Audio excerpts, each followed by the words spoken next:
हाँ, प्रश्न है समाजवाद पंथ निरपेक्ष किस संविधान संशोधन के द्वारा जोड़ा गया?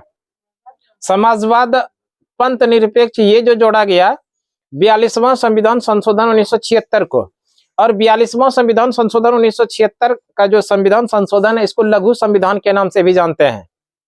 मिनी कॉन्स्टिट्यूशन के नाम से किसको जानते हैं? 42वां संविधान संशोधन जो 1976 में हुआ। इसमें हुआ क्या क्या था? तो पहला चीज याद रखिएगा, 42वां संविधान संशोधन 1976 के द्वारा भारत के संविधान में मौलिक कर्तव्य को जोड़ा गया था। मूल संविधान में मौलिक कर्तव्य का प्रावधान नहीं था। मौलिक कर्तव्य को जोड़ा गया 42वां संविधान संशोधन 1976 के द्वारा सरदार स्वर्ण सिंह समिति के सिफारिश पर, है ना। और कितने मौलिक कर्तव्य को जोड़ा गया था? 10 मौलिक कर्तव्य को जोड़ा गया था। भारत के संविधान का भाग 4 को के अंदर जोड़ा गया था, भाग 4 को, और इसमें 10 मौलिक कर्तव्य जोड़ा गया था। और वर्तमान समय की बात करें तो भारत के संविधान के अंदर में 11 मौलिक कर्तव्य, कितने हैं? 11। ये 11वां मौलिक कर्तव्य 86वां संविधान संशोधन 2002 के द्वारा जोड़ा गया, जिसमें से कि 6 वर्ष से 14 वर्ष तक के बच्चे को अनिवार्य व निःशुल्क शिक्षा दिलाने का काम लोकल पेरेंट्स का है। क्लियर? तो इस तरह से वर्तमान समय में मौलिक कर्तव्यों की संख्या कितना है? 11। लेकिन मूल संविधान में एक भी मौलिक कर्तव्य नहीं था। इसको कब जोड़ा गया था? 42वां संविधान संशोधन 1976। और 42वां संविधान संशोधन 1976 में प्रस्तावना में भी संशोधन हुआ था, है ना। ध्यान रखिएगा, प्रस्तावना में अभी तक केवल और केवल एक बार संविधान संशोधन हुआ है, और वो कब हुआ है? 42वां संविधान संशोधन 1976। और इसी के द्वारा भारत के प्रस्तावना में पंथ निरपेक्ष समाजवाद ये शब्द को जोड़ा गया था। अगला प्रश्न है, किस देश के संविधान से भारत ने नीति निर्देशक तत्वों का सिद्धांत लिया है? नीति निर्देशक तत्व बेहद इंपॉर्टेंट प्रश्न बनता है। नीति निर्देशक तत्व भारतीय संविधान का भाग 4 में है ना। भारत के संविधान का भाग 4 में क्या है? नीति निर्देशक तत्व। अनुच्छेद की बात करें तो 36 से 51 के बीच है अनुच्छेद।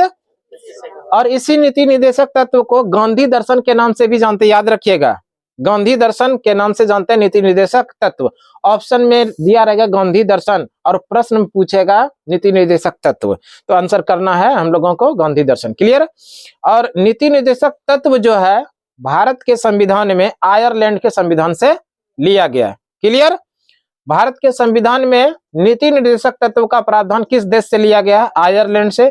अनुच्छेद की बात करेगा 36 से 51 के बीच। भाग की बात करेगा भाग 4 गांधी दर्शन से संबंधित है। क्लियर? Next question. अगला जो प्रश्न है, न्यायिक समीक्षा की सिद्धांत भारतीय संविधान के किस देश से लिया गया? न्यायिक समीक्षा यानी कि न्यायिक पुनरावलोकन।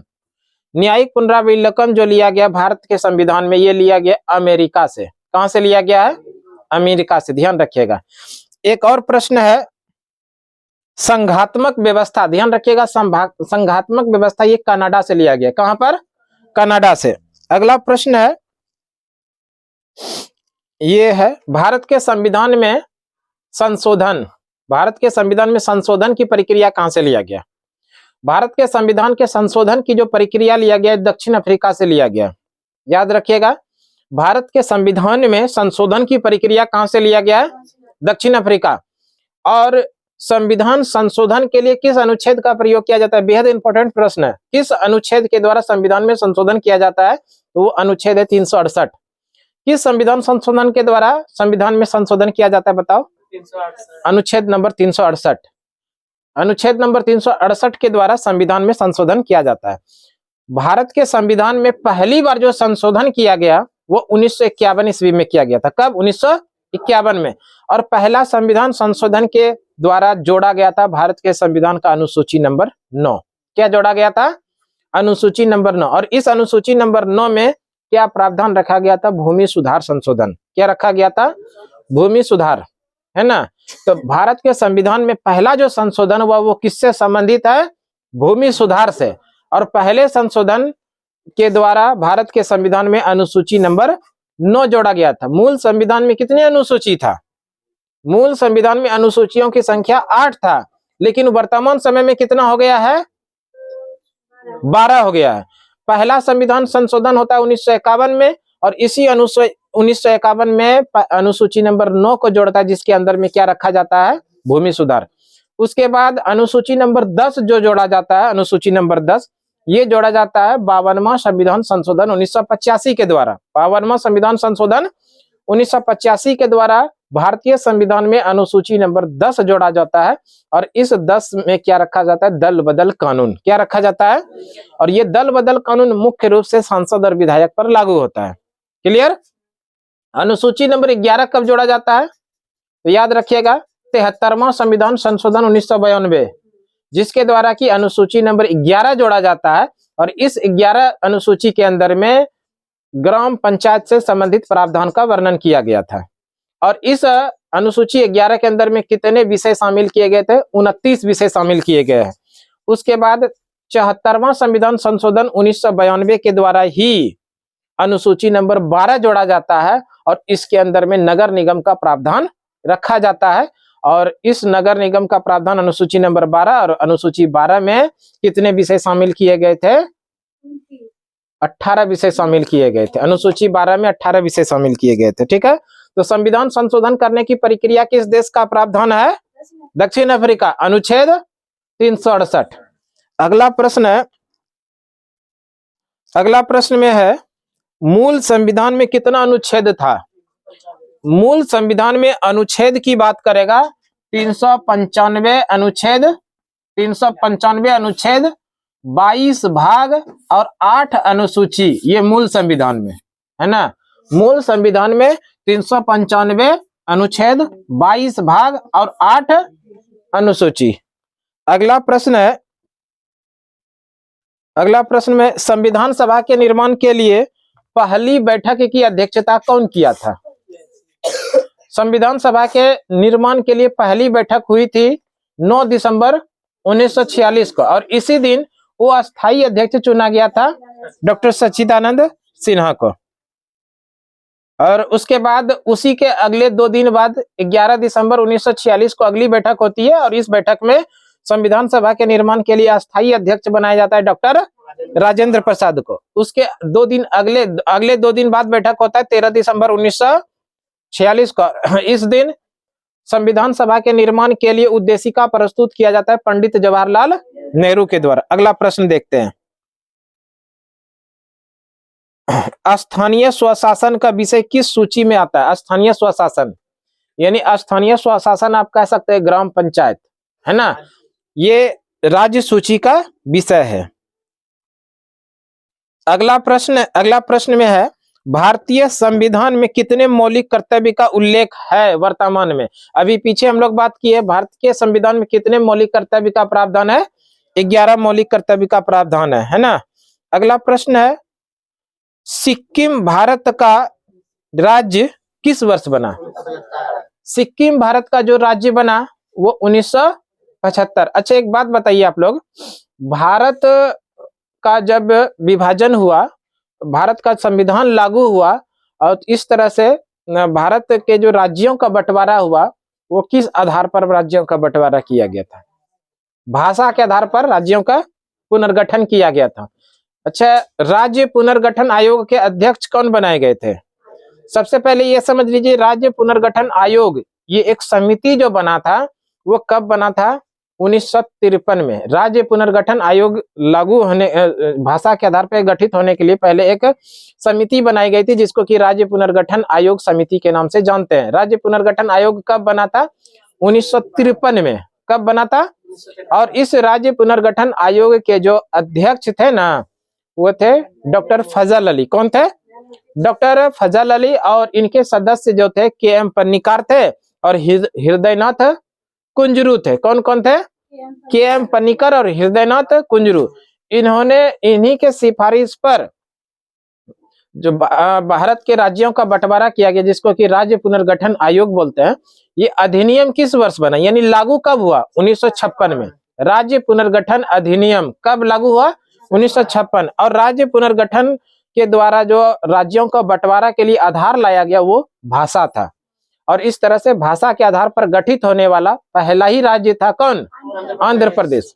भाषा के आधार पर गठित होने वाला भारत का पहला राज्य कौन सा था, आंध्र प्रदेश। अगला प्रश्न देखिए, अगला प्रश्न है, भारतीय संविधान का कौन सा अनुच्छेद राष्ट्रपति को अध्यादेश जारी करने का अधिकार देता है?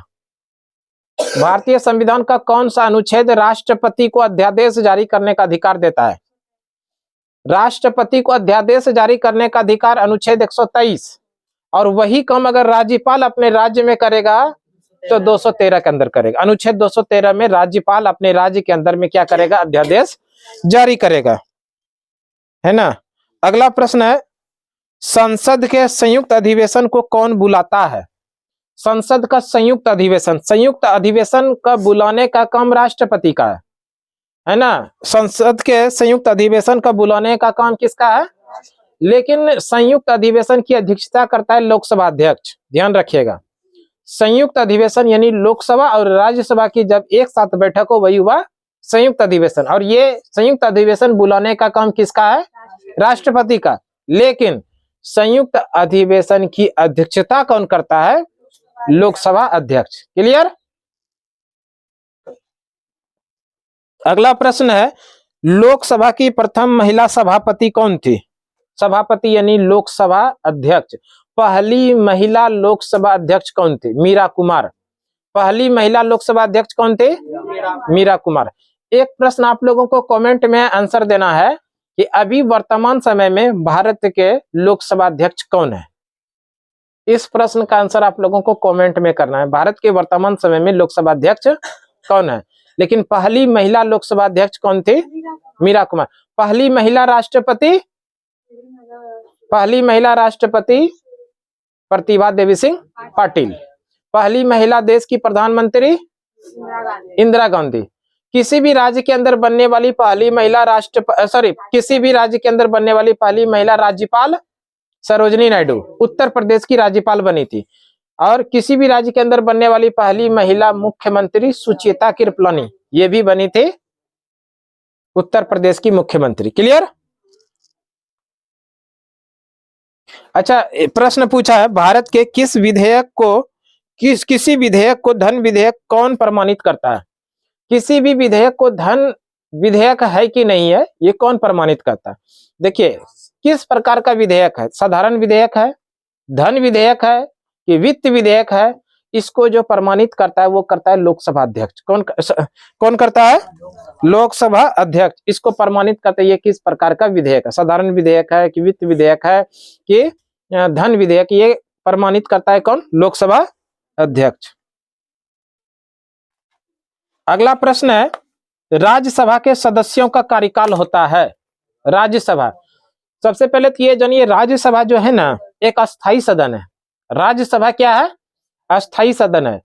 राज्यसभा संसद का उच्च सदन भी है, अपर हाउस है। संसद का अपर हाउस राज्यसभा। एक सवाल और ध्यान रखिएगा, संसद, ये जो भारत का संसद ये किससे किससे मिलकर बना है? संसद में कौन कौन शामिल है? लोकसभा है, राज्यसभा है और राष्ट्रपति है। पी फॉर प्रेसिडेंट यानी राष्ट्रपति। लोकसभा, राज्यसभा और राष्ट्रपति, ये तीनों से मिलकर बनता है कौन? संसद। और संसद का जो ये राज्यसभा है ये अपर हाउस होता है ना। ये क्या होता है? Upper house. ये अपर हाउस होता है। और इस राज्यसभा के जो सभापति होते हैं वो उपराष्ट्रपति होते हैं। ध्यान रखिएगा, राज्यसभा के सभापति कौन होते हैं? उपराष्ट्रपति। राज्यसभा अस्थाई सदन है, ये कभी भी भंग नहीं होता है। लेकिन राज्यसभा के सदस्यों का कार्यकाल होता है 6 वर्षों का। राज्यसभा के सदस्यों का कार्यकाल कितने वर्षों का होता है? 6 वर्षों का। राज्यसभा सदस्य भारत में कितने वर्तमान समय में? राज्यसभा कुल सदस्यों की बात करें 250 है। कितने हैं? 250। और इसी राज्यसभा के 12 सदस्यों को राष्ट्रपति के द्वारा मनोनीत भी किया जाता है। क्लियर। राष्ट्रपति के द्वारा राज्यसभा के कितने सदस्यों को मनोनीत किया जाता है? 12 सदस्य। राज्यसभा का कार्यकाल, राज्यसभा अस्थाई सदन है लेकिन इनके सदस्यों का कार्यकाल होता है 6 वर्षों का। राज्यसभा संसद का उच्च सदन होता है। राज्यसभा के जो पदेन सभापति होते हैं वो उपराष्ट्रपति होते हैं। क्लियर। देखो अगला प्रश्न। अगला प्रश्न है, 18वीं लोकसभा का गठन किस वर्ष हुआ? 18वीं लोकसभा का गठन, यही प्रश्न पूछा गया। 18वीं लोकसभा का गठन 2024 में हुआ है ना, ध्यान रखिएगा। 18वीं लोकसभा का गठन किस वर्ष हुआ? 2024 में। 2024 में 18वीं लोकसभा का गठन हुआ।